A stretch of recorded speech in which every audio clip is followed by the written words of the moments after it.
Moitas grazas, Andrea. Imos rematar a mesa coa presentación do proxecto Socheo por parte de Beli Martínez. Un proxecto que, como veredes, se desenvolve na Guarda. Beli é doutora en Comunicación Audiovisual, compaxina a produción coa docencia no Departamento de Comunicación Audiovisual e Publicidade da Universidade de Vigo e no Instituto Audiovisual de Vigo. Na actualidade, coordina o proxecto Cinema e Muller para a Deputación de Pontevedra e desenvolve o longometraxe Longa Noite, dirixido por Eloi Enciso. É produtora de longometraxes como Arrayanos e traballa dende o ano 2012 tamén con este mesmo director en proxectos Socheo, Arquivo Audiovisual de A Guarda. Moitas grazas. Bueno, bos días, moitas gracias a todos e a todas por estar aquí. A verdade é que para nós, os que formamos parte de proxectos Socheo, é un gustazo estar hoxe aquí porque é unha forma, como quen di, de recoñecer o noso labor, que levamos xa como 4 anos traballando nesta especie de antiarquivo audiovisual que se está a facer desenvolver na rede. Un pouco no sentido que falaba antes Manuel, o noso é ese tipo de web que se fai no tempo de lecer, é unha web feita dende o amateurismo. Somos 4 persoas as que traballamos neste proxecto, ou, bueno, a que dedicamos o noso tempo libre a estar neste proxecto, que serían Xurxo Chirro, Luis Cividanes, levando a parte de comunicación, Gustavo González, que é historiador, máis eu. Despois, iso sí, non é que sexamos só nós, non? Senón que dentro desas redes de afiliación estamos no modo 2, eu aprendín iso hoxe, esta mañán aquí. Entón, non é un traballo só destas 4 persoas, senón que é un traballo feito por toda a comunidade guardesa e tamén por xente de fora. Somos este proxecto en a presenza de todos os veciños e a súa colaboración sería totalmente inviable porque nós carecemos dos arquivos, nós non temos o material audiovisual nas nosas casas, senón que sempre estamos á procura dese material que dispoña a xente nas súas casas e tratamos de poñelo en valor. Eu non sei como se pon isto en modo de pantalla completo, pero... en view. Full screen mode. Vale, perfecto. Vamos a falar un pouco da creación. Nos pensamos, cando falaba antes, non somos un pouco amateurs e como amateurs ten dúas vías. Unha pode ser positiva e outra negativa. Unha ten unha parte moi feble, que está feita a traballo da vontade nosa. En calquera momento deixamos de traballar, a partir de aí, pois, o arquivo desaparece. Onte leía un artigo sobre escoitar.org, eu sentíame moi próxima a ese arquivo, non? En calquera momento a min apeteceme parar e paramos e acaba a máquina. E despois, por outro lado, ten unha parte moi boa deste traballar tan amateur e dende o propio amor pola nosa vila, por coñecer a nosa historia, que é que realmente somos moi libres para facer o que nos dé a gana. Non contamos con apoio de ningún tipo, contamos ca nosa vontade, o orzamento deste proxecto é cero, un cero falso, porque evidentemente o meu tempo de traballo son cartos, os materiais que empregamos son cartos, as tecnoloxías que empregamos, que son nosas, tamén son cartos, e incluso podemos chegar a perder cartos con algunhas digitalizacións das que non temos os coñecementos técnicos para desenvolvela entre Xurxo máis eu. Falaremos tamén de algúns achádegos que sí que agora empezamos a ter contactos con institucións, porque parece que está un pouco de moda este patrimonio ou a memoria colectiva, a memoria local, e parece que xa empezan a estar interesados. O Concello, por exemplo, o noso seguinte proxecto sí que parece que vai estar aí. Nos pensamos no audiovisual como unha ferramenta para salvaguardar o patrimonio, o pasado, reactualizar o presente e proxectalo cara ao futuro. Non podemos pensar en patrimonio audiovisual só como algo momentáneo, como algo que xa pasou. Nos queremos saber o que somos e o que queremos ser a partir do noso pasado. Esa é a nosa idea. En Proxecto Socheo que tratamos non só é de pôr en valor os materiais filmados polos técnicos, polos equipos de filmación, que hubo uns cantos na Guarda, foi un sitio pois que serviu de localizacións para moitos filmes algúns coñecidos, como pode ser La Hora Bruja ou Vacaciones en las Islas Cíes, incluso Galicia de Carlos Velo, ten 2 planos filmados na Guarda, que serían os 2 primeiros, ou unha panorámica do Monte Tegra, e máis unha porta que ten un especial valor antropolóxico, porque están dibuixadas unhas marcas que son as marcas poveiras dos mariñeiros de Póvoa de Varzín, que, bueno, cando había mal tempo refuxiábanse neste porto, pois por darlle gracias, non, a Dios, por salvalos dese mal tempo, pois marcaban ali facían a súa marca. É o único testemunho que queda desa porta, que creo que é moi interesante. Nós o que intentamos tamén é coller imaxes que están nas casas en VHS, en formatos que non son propiamente, que forman dos arquivos institucionais e poñelos en valor, tanto materiais iso que son deslegitimados tanto polo formato como a veces polas súas calidades, non? Grabacións de persoas do común que algún día tiveron unha videocámara e tratan de gravar o seu día a día ou unha festa, un acontecemento importante e nos poñemos esos materiais na rede. Hai que dicir que nós non collemos as partes familiares ou íntimas ou collemos as que pensamos que forman parte de ou que nos implican a todos, non? Como poden ser as festas ou outras actividades como memorias ou así, algunha lembranza de algunha xente que xa desapareceu, como pode ser, lembro-me agora do caso de Taxota, un represaliado pola Guerra Civil, que foi bastante coñecido porque é familiar dos autores de Fuxidos, dos irmáns Noia. Temos o testemunho que formou parte, por exemplo, do documental Memorial de Camposancos. Ese pois, xa desapareceu e o bruto pois, cedéronolo para formar parte do arquivo. A memoria colectiva construíse a partir dun presente relaborando o seu pasado. Isto é un pouco a idea que sempre nos gusta incidir e, sobre todo, a de traballar sobre o territorio e crear territorio. Nos intentamos crear conexións entre a veciñanza, entre todos nós e creemos que é moi importante traballar no ámbito local para coñecer, sobre todo, eso que é a Guarda, o que foi tamén. Sempre, claro, empregando o que agora a rede. Todos os nosos contidos están abertos, por iso dicía que é un antiarquivo. A maior parte dos arquivos, agora parece que hai unha mudanza, non? Tiñas que facer méritos, non? Para poder chegar a acceder a eses arquivos e nós non, collemos e abrímolos a YouTube e está todo ali. Nós non temos nada guardado nas nosas casas, cando era tamén unha especie de algo que estaba a acontecer tamén no patrimonio fotográfico guardés. Nós só somos audiovisuais, non queremos meternos no fotográfico, porque, ainda que agora xa temos un pequeno cambio, que contarei ao final, porque principalmente na Guarda os arquivos fotográficos están en mans de xente que teñen intereses un tanto de gardalos, de isto é o meu tesoro, o teño na casa e quen quera coñecelo ten que facer unha serie de méritos, vir aquí. Nós estamos totalmente en contra dese tipo de filosofía de traballo. Facemos un proceso de digitalización que a maior parte, como dicimos, son VHS, entón o digitalizamos na casa, non é un proceso nada complicado, incluso máis ben é moi sinxelo, non a través de VHS que nos suelen ir dando conforme a xente vai tirando con material, non?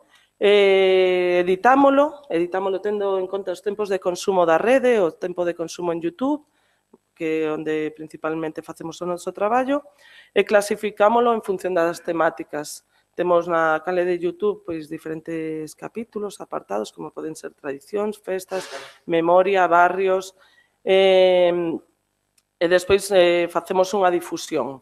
A difusión tanto a facemos físicamente a través de presentacións como a que estou facendo agora, pois tanto no Pobo, en diferentes filmotecas, arquivos, e despois tamén virtualmente, sobre todo a través das nosas redes sociais, que serían o Facebook, o Twitter e un WordPress que diseñamos xa fai uns cantos anos e que creo que deberíamos ir mellorando tamén.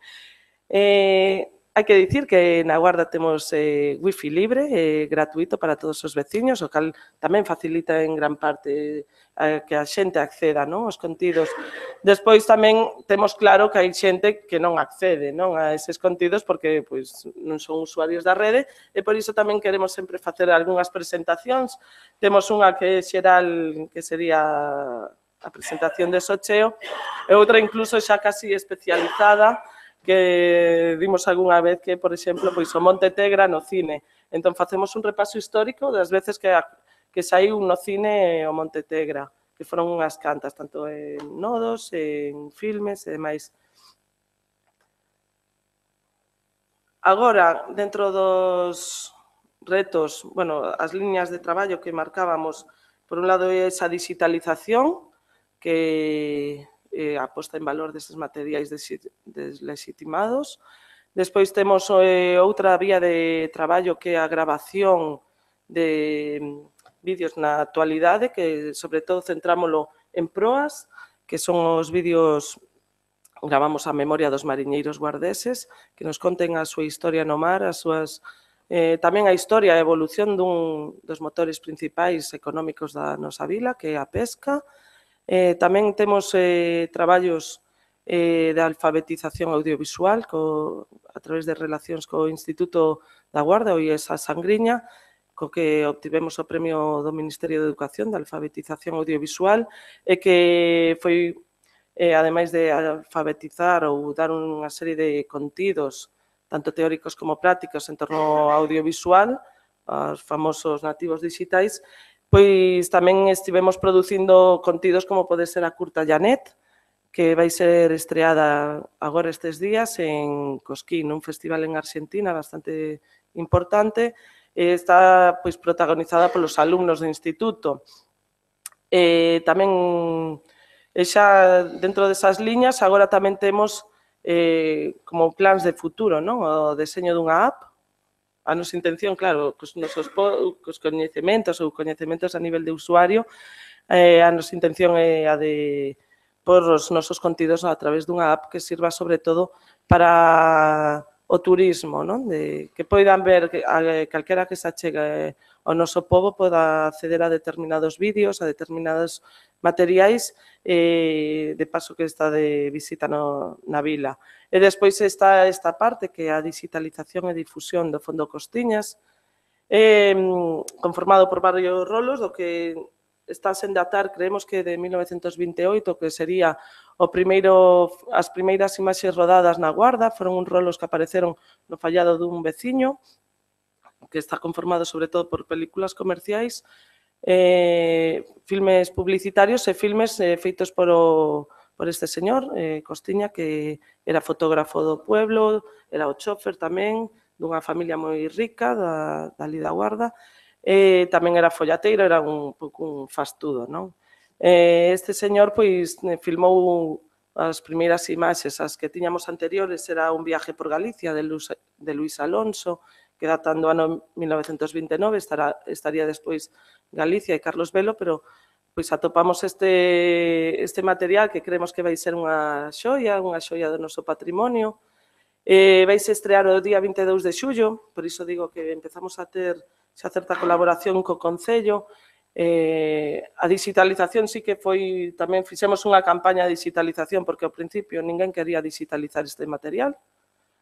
Chamouse a GADIC, chamouse a Consellería de Cultura e dixeron que non había cartos, cando eran 1.200 euros.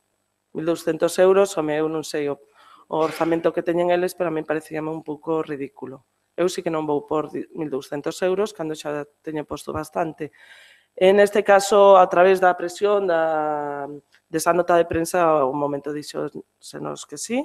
E agora, pois, quixemos ser un pouco máis ambiciosos e acompañar a estrea, que creo que vai ser un día moi bonito para todos nós, que será o 22 de xullo, pois vamos a facer tamén, estamos agora mesmo na digitalización do seu arquivo fotográfico, que na súa meirande parte son fotografías de carné, tamén algunha, pois un pouco da Guarda, é unha pequena publicación en torno á súa figura. É un pouco tamén ese tratar de sempre pôr en valor, non, eses contidos. Como nós non somos tampouco especialistas, estas imaxes é a primeira vez que se ven en público, forma parte do arquivo de Costiñas. Nós, como non somos especialistas en fotografía, pois tamén seguímonos valendo da rede, por exemplo, pois xa temos como colaboradores a Sendón, non? Que é un profesor que é realmente un especialista en recuperación de arquivos de pequenas vilas, de pequenas localidades ou fotógrafos que despois tiveron recoñecemento, como pode ser Virxilio Viéitez ou Camaño, non? Na Costa da Morte. Onte estiven con el amosándolle e xa me dixo que calquera cousa que pode estar aí para facer a selección, darme incluso consellos sobre como reproducir, non, as obras. Pouco máis, convidarvos a todos a que accedades a Proxecto Socheo, que creo que é moi divertido. Pois aquí podedes ver, non, os últimos vídeos que temos son as barriotecas, que é estudiar por barrios, non, neste caso a Cruzada, que é o barrio do Xurxo. Este formaría parte do que é o Llanet e o proceso, o socheo educativo.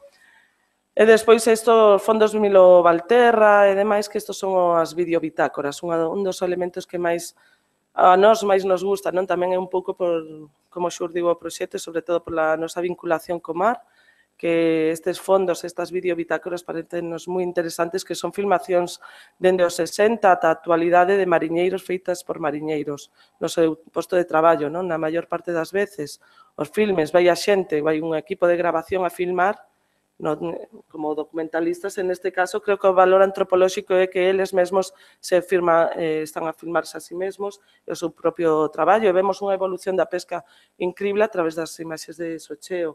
Eu creo que en ese aspecto sí que xa tamén temos colaborado con outros, por exemplo, con teses de doutoramento para facer unha evolución da paisaxe da Guarda e incluso tamén para ver como evoluciona iso, a economía dunha vila, como pode ser o paso dunha industria artesanal da pesca, non podemos ver imaxes dos 70 ca pesca do xeito, as cantidades o persoal que moviliza a xente, non, de cantidad de xente traballando, embarcacións tradicionais e ata a actualidade, non, que somos pois unha das flotas máis importantes do que é peixe espada e tamén atuneiros, que xa non están na Guarda, pero que evidentemente están aquí representadas a través destas videobitácoras. E non sei pouco máis. Se queredes, se tedes algunha dúbida ou algunha consulta, aquí estamos.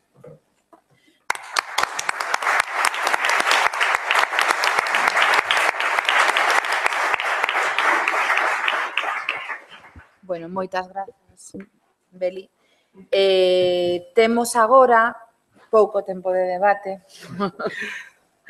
porque alongámonos bastante, pero, bueno, hasta menos 20, máis ou menos, podemos estar, logo teremos un descanso curtiño. De todas maneiras, ao final da última conferencia teremos máis ou menos en torno a 45 minutos para poder debater se agora nos quedamos sin tempo. Se alguén quere facer algunha pregunta, por favor que diga o nome para que quede recollido no streaming. Hola, bos días. Eu quería facerche unha pregunta. De onde ven o termos... perdona. Boas tardes, son Diego. De onde ven o termo socheo? Socheo é un localismo guardés que quer dicir mar de fondo. Nos ao principio pensábamos que era algo moi evidentemente, de esa vinculación que temos nos co mar, non? Xa tamén ven no propio nome que lle puxemos. Buscamos Socheo e despois buscando na rede vimos que tamén é como unha palabra portuguesa. Evidentemente estamos na fronteira e estamos contaminados, ou, bueno, convivimos, máis que contaminados. Quer dicir tan só mar de fondo. É unha palabra que empregamos todos ali. Despois todo o mundo sempre nos fai esa pregunta, pero para nós é super habitual dicir hai Socheo, hai mar de fondo, e gustounos como unha especie de tamén ver o mar de fondo, non, ir ás profundidades de nós mesmos para facer este arquivo.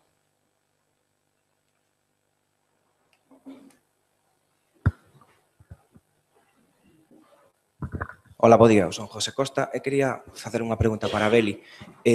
Bueno, en primeiro lugar, parabéns polo proxecto, pareceme superinteresante. Todos temos grandes, bueno, neste caso, temos coleccións bastante interesantes de fotos familiares e tal, e, bueno, pareceme bastante entrañable por un lado e moi interesante, verdade. E quería facerche unha pregunta en relación cos que creo que pasaches por riba desta historia, ¿no? Dos usos e abusos que existen ás veces con estas cosas, ¿no? É dicir, que a xente ás veces é reacia a ceder estas coleccións precisamente porque houve outros proxectos, outras historias das que non saíron ben parados, ¿no? Ou considerados enganados e tal. Logo, outra pregunta cruzada para Manuel e para a Rebeca, que é unha historia, bueno, que xa Manuel e máis eu falamos algunhas veces, ¿no?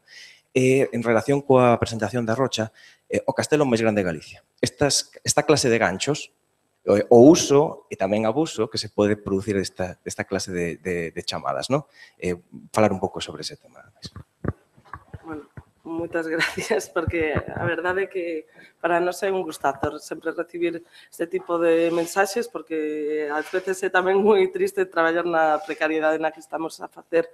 En canto aos usos e abusos, sí que hai un uso e un abuso forma parte, non, do paradigma da web 2.0, do arquivo, do mal de arquivo, eu collo os arquivos como me pete, non menciono nin as fontes nin nada.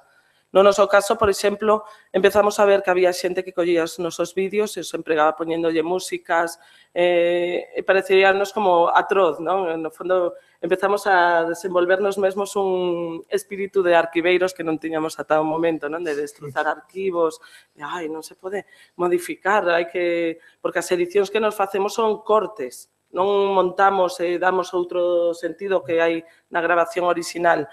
Pero despois tamén temos unha parte pedagóxica moi importante, que creo que a de pôr en valor esas imaxes que non teñen valor porque son VHS da casa e a xente está a tirar con eles porque ocupan un sitio, e por outro lado tamén a conservación dese material, que é moi importante.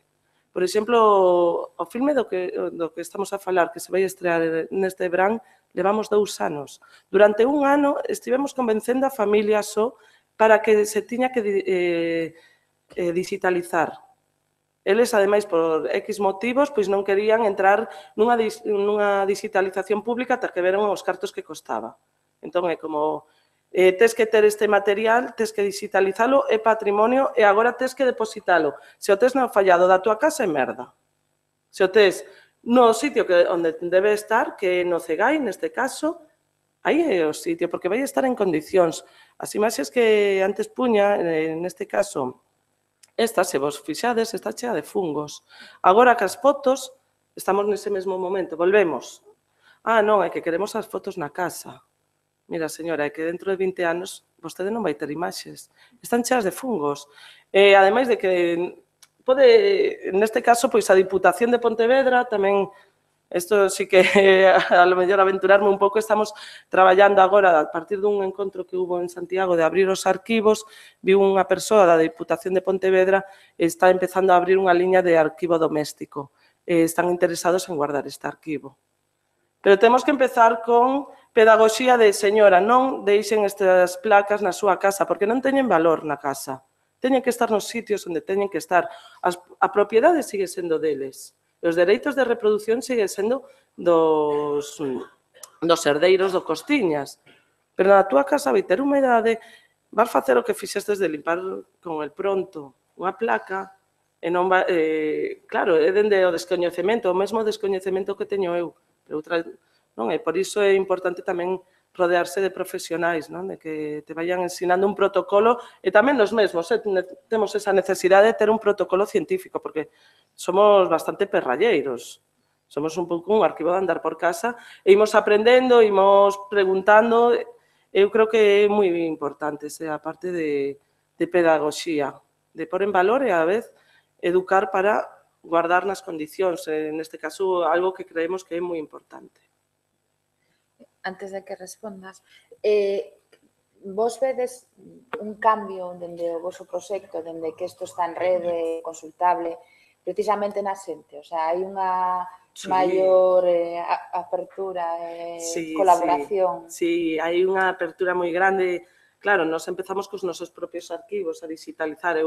Unha das videobitácoras, a Tania María, dun irmán meu que está embarcado, E tiña esas cintas na casa, ou o propio Vikingland, non? Que como xurdiu a Socheo, eran unhas imaxes que tiña Xurxo na súa casa das grabacións do pai.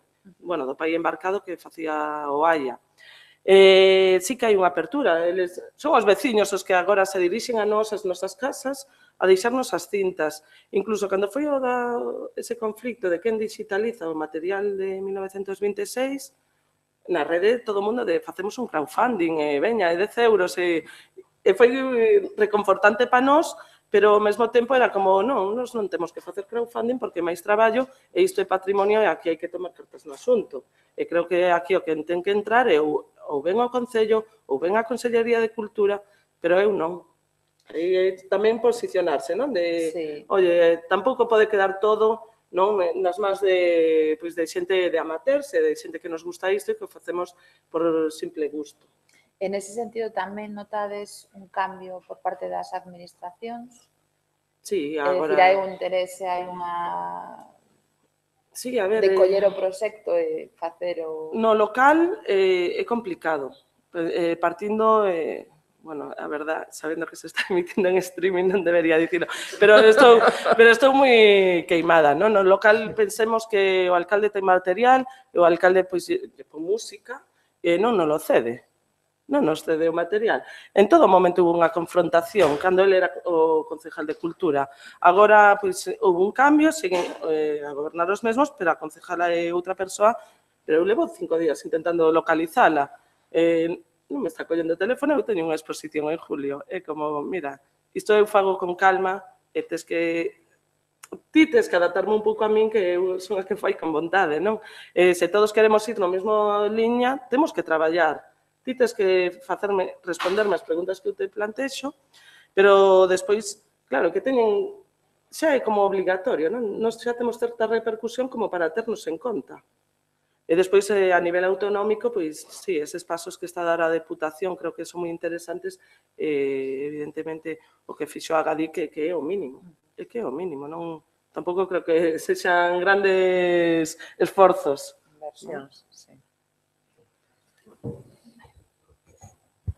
Bueno, o primeiro, creo que houve un pouco de confusión co tema dos cambios. Son Andrea, Rebeca e ela.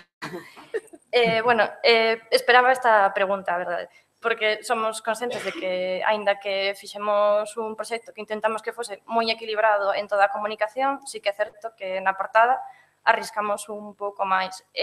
Non é físicamente o castelo máis grande de Galicia, senón que responde a unha concepción simbólica da importancia que tivo este castelo, tanto na relación con Santiago como no inicio das revoltas irmandiñas.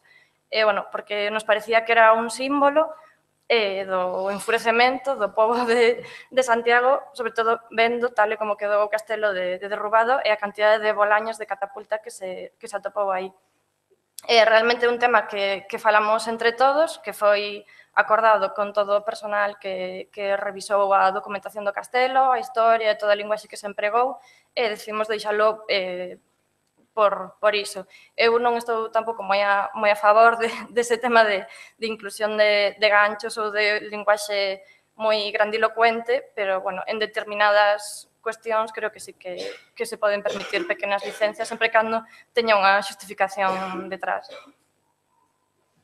Sí, en realidad, comentando unha cousa a partir realmente sobre o proxecto Socheo, que é o feito que é unha cousa que iba a comentar na miña intervención, que é o que ten que ver con estes procesos de digitalización popular. Quero dicir, hai un fenómeno que ben coñecido en internet, que é o dos silver surfers, é dicir, a xente que é maior, que cando se xubila, pois de repente empeza a ser usuario intensivo de internet, empeza a ver que o que fai con internet, e é un proceso que é habitual e que se está repetindo en todos os sitios de todos os concellos galegos ou parroquias, que son estes procesos de digitalización de foto antigua, é dicir, que se están levando a cabo e que é un proceso que ten unha cousa boa e unha cousa mala. As cousas boas son evidentes, é dicir, a digitalización, a cohesión da comunidade, bueno, un montón de cousas, todo ese patrimonio público. O problema é que están utilizando ferramentas, como non hai unha visión demasiado crítica do que son os medios sociais, están utilizando ferramentas que van a tirar todo ese traballo en balde. É dicir, que nomeadamente Facebook. É dicir,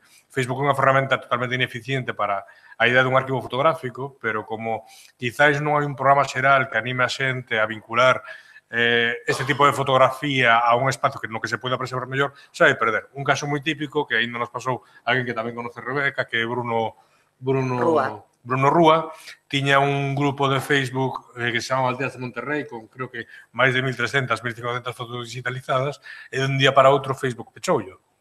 E ali se foi todo ese traballo ao tacho.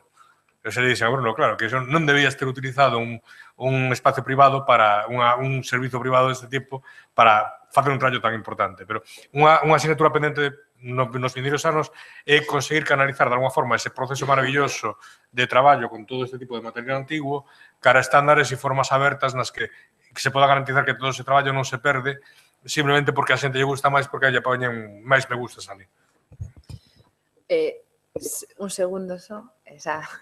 Temos aquí unha...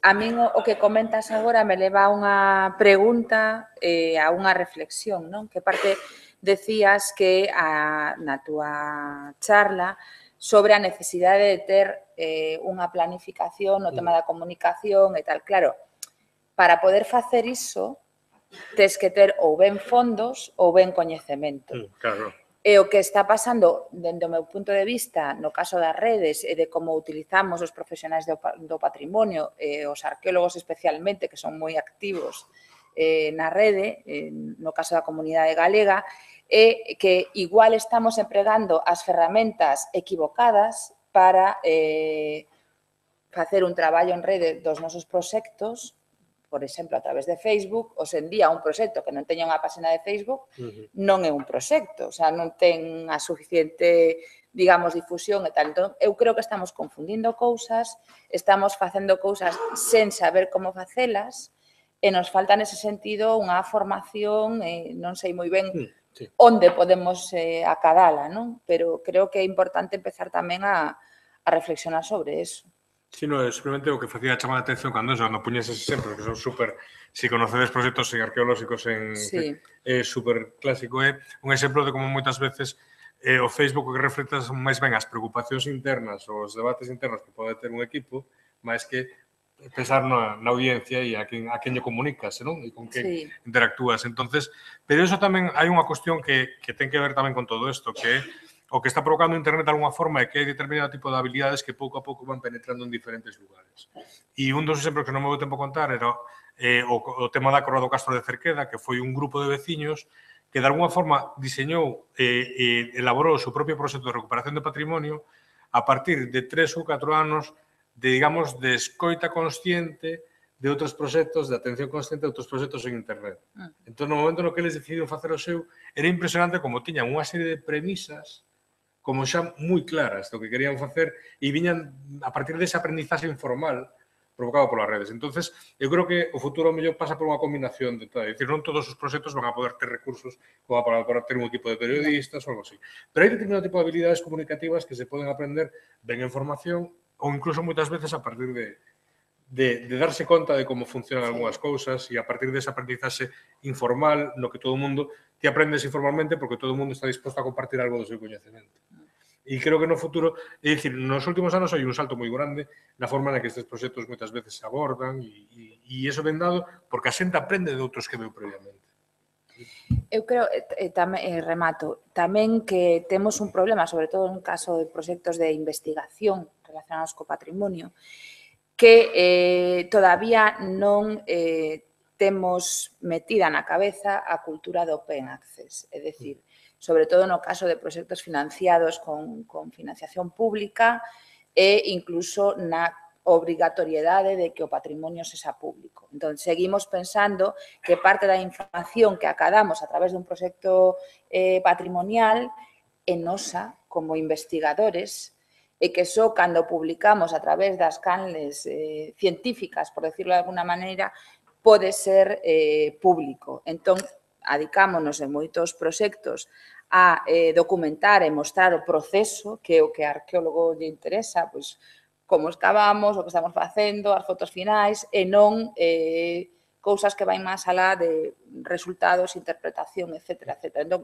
eu creo que iso é algo que temos aínda que repensar ou replantexarnos os investigadores, non? Tiña Iago a palabra e logo ali detrás. Moitas grazas. Son Iago Seara. A min destas exposicións desta mañá, como estamos a fin a cabo falando do patrimonio cultural, tamén me interesa esa ollada de punto de partida ou ese criterio ou esa concepción do patrimonio de punto de partida que acompaña da man cos novas formas de comunicación. E si houve unha cita que pode ser como punto de partida tamén, o que significa patrimonio, o que é patrimonio, pero eu estou seguro, por a miña práctica profesional de anos, de que entras cun concepto, pero cando te metes a fondo en un proceso de patrimonialización cultural, pode ser unha intervención, unha conservación, un proxecto de intervención, de conservación, de mantenimento, ou simplemente un informe, se como o patrimonio é un proceso permanente en elaboración de conceptos e tal, a min necesito, quizás por esta experiencia, necesito saber tamén esos puntos de partida de criterio, de concepto, e os finais, sobre todo os finais, non? De como, porque o enriquecemento permanente do que é o patrimonio é algo como moi testado, moi sabido por todos, non? Falouse en un momento dun protocolo científico. Bueno, pues isto me interesa a mí, ou nos debe interesar a todos, e esta institución moito máis, por eso Mateo. E pois hai unha cuestión, o mal uso de arquitectura de, e as tres ponentes falachedes de arquitectura. Bueno, eu entendo que é a estrutura do traballo, a estrutura deso, non? E eu penso que tamén é importante, onde se facía un requerimento de utilizar ben a lenguaxe, a toponimia, penso que tamén hai que evitar, porque a arquitectura é un proceso de materialización física no territorio e en si mesma, non? E non dá a clave do que realmente ocurre cando en estes tipos de traballo. Isto é unha opinión que deixo ben clara, pero a pregunta é a primeira que me gustaría dos tres, Manolo, Andrea e Beli. Bueno, pues nada.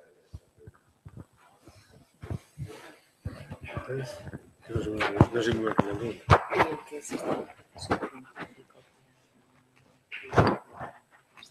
Eu, en torno ao proceso científico ese, evidentemente, é porque o boto en falta como agora neste propio proceso vexo as miñas limitacións, non? É unha petición que é como ir a buscar, evidentemente hai xente que traballa con uns procesos ou unha metodoloxía e incluso unha interpretación destas imaxes máis científicas, non tanto como as estamos facendo nós, porque evidentemente sabemos que iso xa implica moito tempo, moito traballo, que a lo mellor non estamos tan dispostos, non o temos nin estamos dispostos a facelo xa como, veña, é un esforzo máis. Creo que, sobre todo, en canto aos protocolos, porque vemos que hai un factor tecnolóxico moi importante, códex, como se almacenan, en que códec, resolución e demais. Iso ás veces está marcado por protocolos como pode ter a Federación, a FIAC, que neste caso as filmotecas fan uns estudios e marcan como deberías ti guardar. Claro, nos viríanos moi ben agora con ese encontro de abrir os arquivos, que creo que foi bastante interesante. Sí que vamos a ver se profesionais do arquivo nos dan unha serie de coñecementos, do que decía el, a compartir os coñecementos para poder ter unha metodoloxía máis ou menos estable e que non varíe moito, tampouco. Pensemos que nos agora podemos ler as imaxes, pero a lo mellor dentro de 10 anos, se varía o códec, non sei se se poderán ler. Por outro lado, antes acordábame que nesta parte de as institucións como están, dicir que nós o que queremos dar son os nosos discos duros neste momento. As filmotecas, os museos non gardan discos duros. E nós temos que entregar un disco duro, porque temos todo en digital. É o que queremos, e a Diputación por primeira vez quer guardar discos duros. É o que aí é como un cambio xa de paradigma, non? Un disco duro, almacenar discos duros.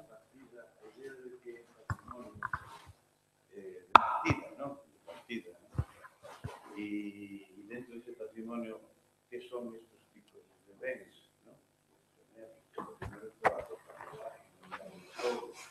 Pero a mí me interesa ese punto de partida de que para este equipo de trabajo, este grupo de trabajo e investigación, a mí me parece que el trabajo e investigación, en otro caso, es importantísimo, pero de qué idea de patrimonio se parte y de caracterización de estos bienes se parte, ¿no?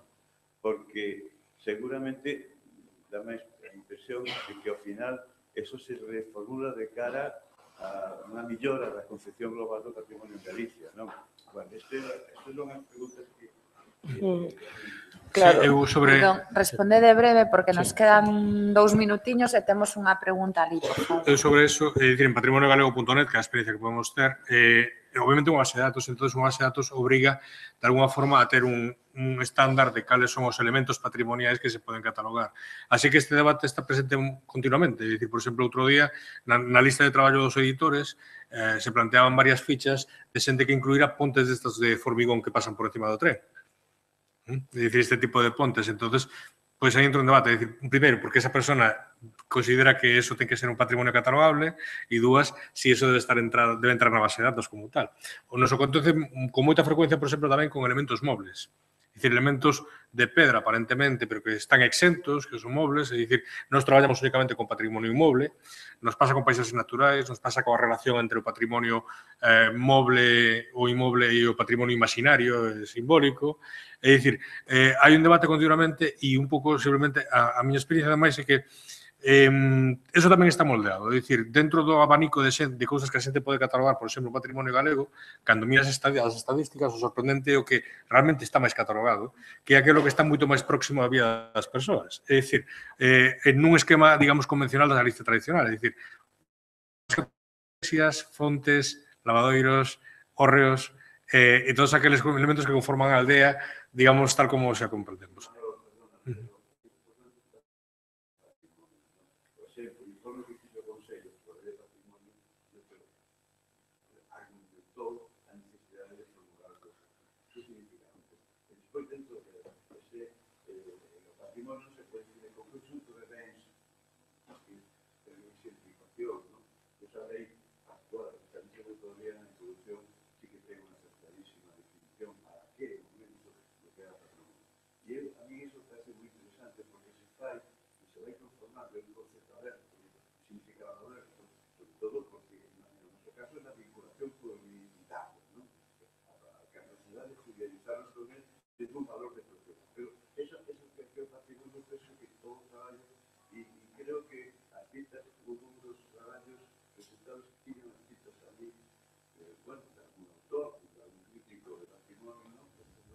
Sí, pero a mí me parece que tiene que darse una reflexión crítica de esa curiosidad que quepa en nuestro patrimonio y que el asunto también es definir lo que se dedica a teorizar también esos retos, ¿no?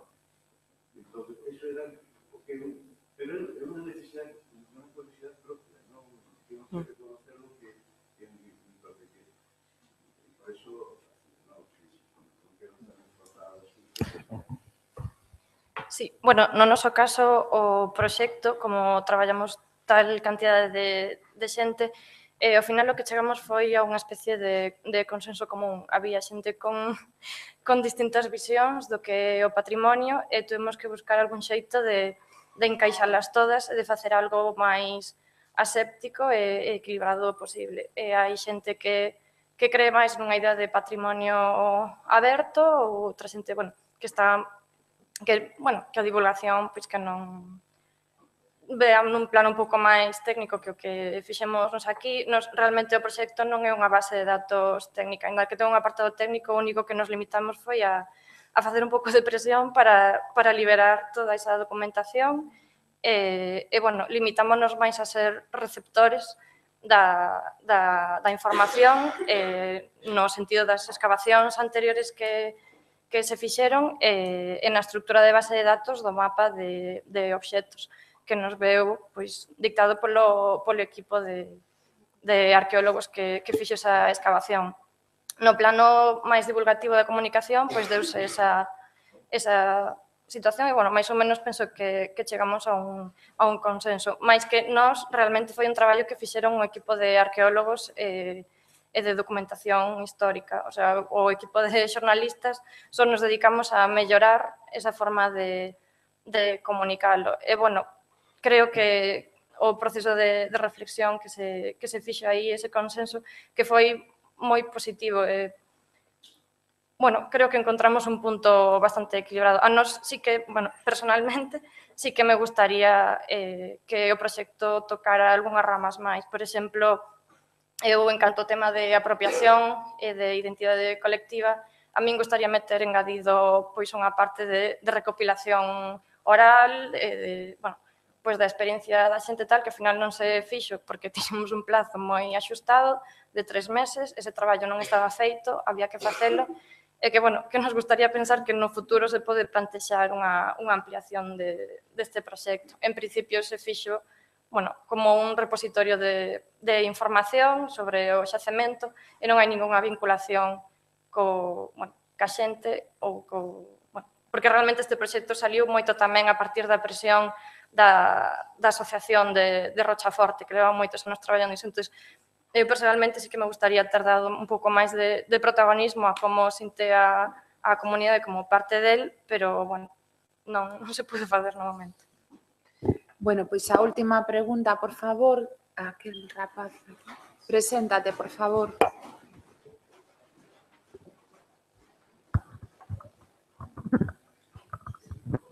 Ola, moi boas. Eu son Hugo Laje, veño de Goián, comarca do Baixo Miño, que parece que estas xornadas está bastante presente, onte con Oia e Costa dos Castros, o Seso Cheo, e na portada o que tedes é o Forte de San Lourenzo de Goián, onde levo facendo visitas guiadas dende o 2010. Entón, por unha parte, no referido a un comentario que fixo Manuel, me gustaría comentar unha pequena reflexión, non? E é que, efectivamente, hai uns anos, estábamos nun proxecto europeo sobre os grandes tesouros que era sobre patrimonio inmaterial, non? E unha das partes do proxecto era facer unha revisión dos arquivos de patrimonio inmaterial que hai, non? Cada parceiro no seu territorio.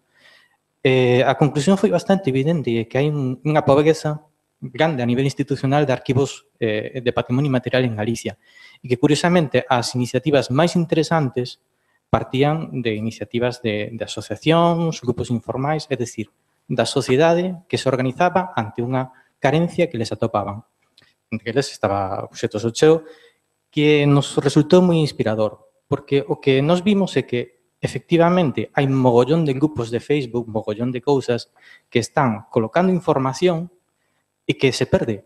Entón, tras ver eso, nós o que fixemos foi, nós non vamos a recadar información, vamos a facer un arquivo digital con catalogación, porque era outra das ebas, que prácticamente ninguén cataloga, e nós non buscamos ningún tipo de información, simplemente collemos o que hai, o arquivamos, catalogamos e damos unha copia nun disco duro de seguridade ao Concello, aparte das discos de copias de seguridade que teñamos.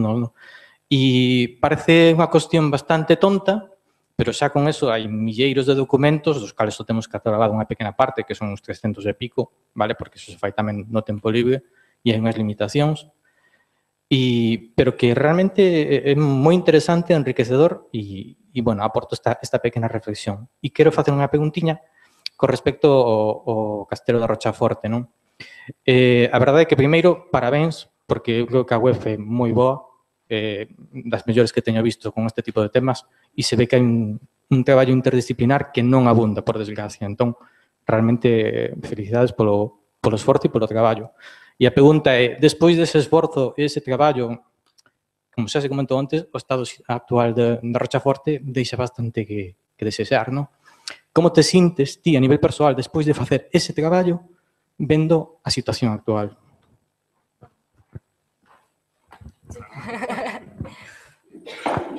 Home, pois evidentemente non é a nosa situación idílica, o sea, eu entereime onte de que este ano non se fixeran os traballos de limpeza. En canto á web, o proxecto quedou totalmente estancado, o único que se fai é actualizar as datas das visitas, e, bueno, eu fago revisións pola miña conta de contidos, etc., porque, bueno, como decía antes, tamén compañeros sempre hai as ratas que se colan polo medio, pero, bueno, a min a verdade é que personalmente me frustra bastante e me gustaría que houbera unha continuidade diso. Non sei se hai plantexado que siga o sistema de visitas, a verdade é que non teño información sobre que se vaya a facer ninguna actuación máis, non sei se é o caso, pero, bueno, creo que a ninguén lle gusta invertir tanto tempo e tanto esforzo e tanta ilusión nun proxecto e despois ter que abandonalo. Entón, bueno, o ideal sería seguir mellorando. Eu vexolle moitos puntos de mellora, tanto a nivel de contido como a nivel de experiencia de usuario. Creo que aínda se pode mellorar moito, pero, bueno, nos, pola nosa conta, non podemos facelo. Ten un dictamen crítico perfecto, excelente. A exploración por abandono. Sí. Pero un PowerPoint é realmente unha aliciente, unha fricción patrimonial escoitar eso, non? E despois hai outra cuestión moi importante. Xa que se fala disso, tamén o AVE non foi generoso co Castelo e o seu entorno. Anteriormente o ferrocarril tampouco foi. E agora o abandono. Non pode ser isto, non?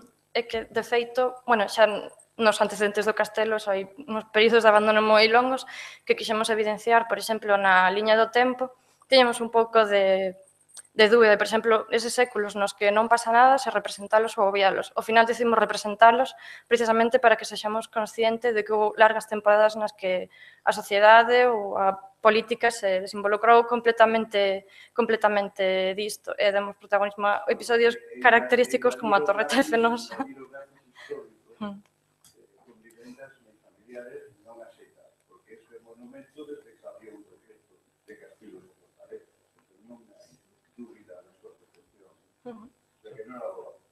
Sí, pero o único é que o problema é que alguén realmente pensaba que non iba a pasar eso. É que o triste é que todo o mundo sabía que iba a pasar eso. Claro, pero que incluso o propio día de inauguración houve un arqueólogo que estaba nesa mesa que dixo que eso iba a pasar. É dicir, e o problema é que tampouco hai voces críticas, é dicir, igual que hai voces críticas que se alporizan moito para outras cousas, todo o mundo sabía que eso iba a pasar, é o que estábamos falando onte, é dicir, todo o mundo sabía que iba a pasar eso, e pasou. E sabía por qué? Por la estrutura administrativa e por la forma na que está concebido. Se en vez de excavar todo o castelo, se tivera excavado a mitade e se tivera investido outra metade en un programa a longo prazo de divulgación e tal, sería diferente, por exemplo. Sabía que iba a pasar, ou non saiu adiante, non sei que, eso se me dá melancolía. No, debe ser na reflexión. Debe ser na reflexión, é dicir... No, pero non é actitud melancólica, é metodoloxía. É dicir, porque a próxima vez que ocurra, é dicir, vamos a saber todos que vai volver a pasar, ninguén vai facer nada e despois teremos melancolía. A cuestión é evitarlo. Eu vos cortar porque é tardísimo, pero voume permitir facer unha reflexión final que levamos ao fondo porque son a moderadora. Non, gústame acabar así, con esta polémica flotando, porque sí que quería lanzar unha pregunta en relación con esta última mesa. Estamos falando de comunicación e patrimonio, estamos falando de novos medios para comunicar. E todos nos últimos proxectos, ou polo menos no que a min, na miña experiencia personal me leva a cabo, é que sempre estamos incluindo unha parte sobre como divulgar nas redes ou con medios digitais elementos que estamos deixando morrer como exemplo da Rochaforte, pero como da Rochaforte hai moitos, é dicir, de que nos vale investir diñeiro, de que nos vale investigar ou facer protocolos sobre como poñer en valor o patrimonio que físicamente estamos deixando morrer e abandonar. Entón, creo que temos que empezar a pensar nun equilibrio entre estas dúas cousas. Ben, como é tardísimo, imos deixar solamente hasta as 12:15 de descanso e ás 12:15 teremos a conferencia de peche. Grazas a todos.